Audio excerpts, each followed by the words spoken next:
Hello everyone, welcome back to my channel. चलो learn करते हैं। तो friends, in this video we will learn handwriting English sentences to improve neat and clear writing. This sentences are perfect for kids and beginners. तो parents and teachers इन sentences की बच्चों से रोज़ प्रैक्टिस कराइए। So kids, sit properly, hold your pencil correctly and let's start learning together. Write inside the lines. Line के अंदर लिखो। जब भी बोलना हो लाइन के अंदर लिखो तो बोलेंगे right inside the lines. Do not right outside the lines. Line के बाहर मत लिखो। Do not right outside the lines. Line के बाहर मत लिखो। ये टीचर्स स्कूल में बोलती है और पेरेंट्स इस तरह से घर में आप सिखाइएगा बच्चों को, जिससे वो कि टीचर्स की बातों को समझ पाए वो। Okay. Follow the lines properly. Line को ठीक से फॉलो करो। Follow the lines properly. लाइनों को ठीक से फॉलो करो। जो कॉपी में लाइन्स दी जाती है यहाँ उसी की बात हो रही है। Follow the lines properly. Keep your letters on the line. अक्षरों को लाइन पर लिखो या फिर रखो। Keep your letters on the line. अक्षरों को लाइन पर रखो। होता है ना, कभी ऊपर कभी नीचे बच्चे लिख देते हैं, तो यहाँ पर वही बोला जा रहा है, keep your letters on the line.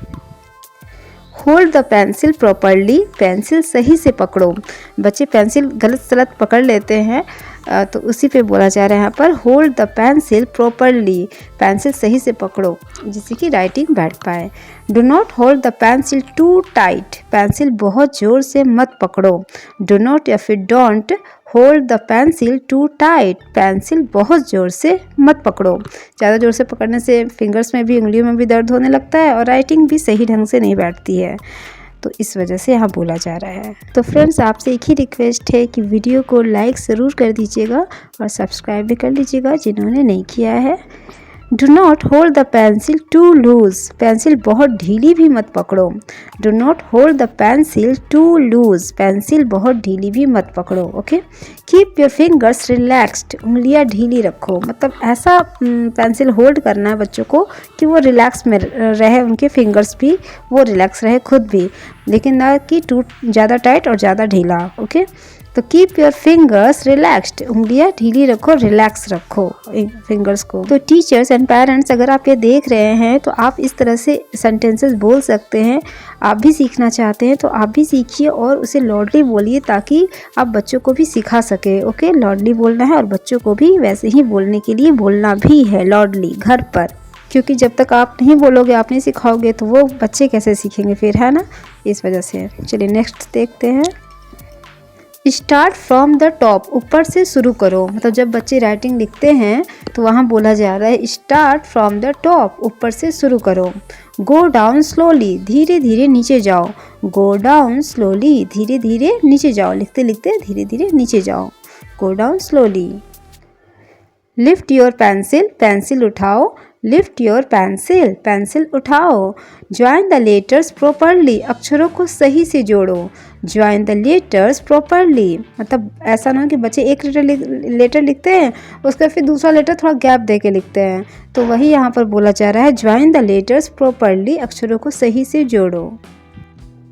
Right neatly. साफ साफ लिखो। अगर बच्चे सही ढंग से नहीं लिखते हैं तो यहाँ पर बोल सकते हैं टीचर्स या फिर पेरेंट्स राइट नीटली। साफ साफ लिखो। Right slowly. धीरे धीरे लिखो। Right slowly. धीरे धीरे लिखो। तो फ्रेंड्स, मैं एक बात और यहाँ ये कहना चाहती हूँ कि वीडियो जब आप मेरा ये देख रहे होंगे तो नीचे आपको डिस्क्रिप्शन बॉक्स आप ओपन कीजिएगा तो उसमें बहुत सारे प्लेलिस्ट है मेरे। Classroom English sentences, kids English grammar और क्लास वाइज भी हैं, जैसे LKG UKG क्लास 1 2। तो वो आप ओपन करके देख सकते हैं। उसमें बहुत सारे वीडियोज़ डले हुए हैं, तो वो आप ओपन करके देख सकते हैं।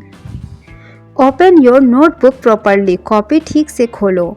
Open your notebook properly. Copy ठीक से खोलो। Keep the notebook straight. Copy सीधी रखो। Keep the notebook straight. कभी कभी होता है कि बच्चे लिखते समय ना कॉपी टेढ़ी कर देते हैं बिल्कुल भी, तो यहाँ पर वही बोला जा रहा है keep the notebook straight. Copy सीधी रखो। Do not fold the page. पन्ना मत मोड़ो। Don't fold the page. Page मत मोड़ो। Use the eraser gently. Rubber हल्के से इस्तेमाल करो। होता है बच्चे एकदम दबा दबा के इरेज करते हैं, मिटाते हैं, तो यहाँ पर वही बोला जा रहा है use the eraser gently. Rubber हल्के से इस्तेमाल करो। Seat straight. सीधा बैठो। Seat straight. सीधा बैठो। Keep your feet on the floor, पैर ज़मीन पर रखो।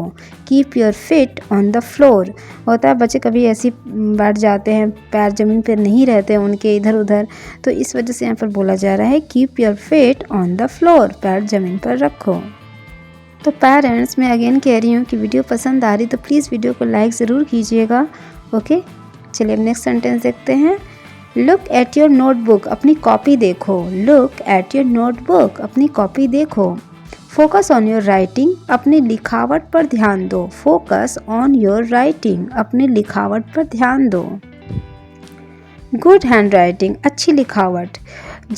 जब जैसे होता है ना, बच्चे अगर अच्छा कर रहे हैं या नहीं भी कर पा रहे हैं तो उन्हें कुछ ऐसे सेंटेंसेस बोल करके आप मोटिवेट कर सकते हैं कि बच्चे को बुरा ना लगे।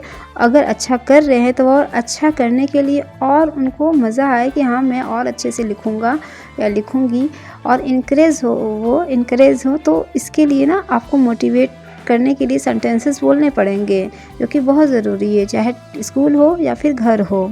और अगर कुछ बच्चे नहीं कर पाते हैं तो उनको भी ऐसे सेंटेंसेस आपको बोलने हैं जिससे कि वो मोटिवेट हो करके सीख सके, अच्छे से लिख सके, पढ़ सके। तो यहाँ वही सेंटेंसेस मैं शेयर कर रही हूँ, जैसे ट्राई अगेन, फिर से कोशिश करो। ट्राई अगेन, फिर से कोशिश करो। यू कैन डू इट, तुम कर सकते हो। यू कैन डू इट, तुम कर सकते हो। प्रैक्टिस मेक्स परफेक्ट, अभ्यास से ही सफलता मिलती है। प्रैक्टिस मेक्स परफेक्ट, आप बच्चों को ये लाइन बोल सकते हैं कि प्रैक्टिस, अभ्यास से ही सफलता मिलती है। Practice makes perfect, so don't worry, तो चिंता करने की कोई बात नहीं है। इस तरह से राइट वन लाइन अगेन, एक लाइन फिर से लिखो। राइट वन लाइन अगेन, एक लाइन फिर से लिखो। इरेज एंड राइट अगेन, मिटाओ और फिर से लिखो। मतलब कोई राइटिंग अच्छी नहीं है किसी की तो उसे बोल सकते हैं इरेज एंड राइट अगेन, मिटाओ और फिर से लिखो। Slow writing is good writing, धीरे लिखना अच्छी लिखावट है। Slow writing is good writing, धीरे लिखना अच्छी लिखावट है। तो इस तरह से आप बच्चों को मोटिवेट करेंगे जिससे कि वो अच्छे से लिखे, पढ़े और सेंटेंसेस भी सीखे इंग्लिश में बोलने को। ओके फ्रेंड्स, तो ये वीडियो यही होता है एंड ये थे कुछ सेंटेंस है जो आई होप आपको पसंद आए होंगे, और बच्चों को आप इसी तरह से सिखाइएगा लाउडली बोलने के लिए। आप भी बोलिएगा, वो भी बोलेंगे, रिपीट करेंगे। आप मेरे वीडियो को फिर से स्टार्ट कीजिएगा, फिर से मेरे साथ बोलिएगा। और अगर मैं जल्दी बोल रही हूँ तो सेटिंग में जा कर के मेरा जो आवाज़ है वो स्लो कर दीजिएगा, और आप साथ ही साथ बोलिएगा, रिपीट कीजिएगा। बहुत ज़रूरी है रिपीट करना और लाउडली बोलना भी। तो इसी तरह से आप बच्चों को सिखाइए जिससे कि वो क्लास में अच्छे से इंग्लिश बोल पाए या फिर टीचर्स की बातों को समझ पाए। तो ये बहुत ज़रूरी है। ओके फिर, thank you, take care and bye.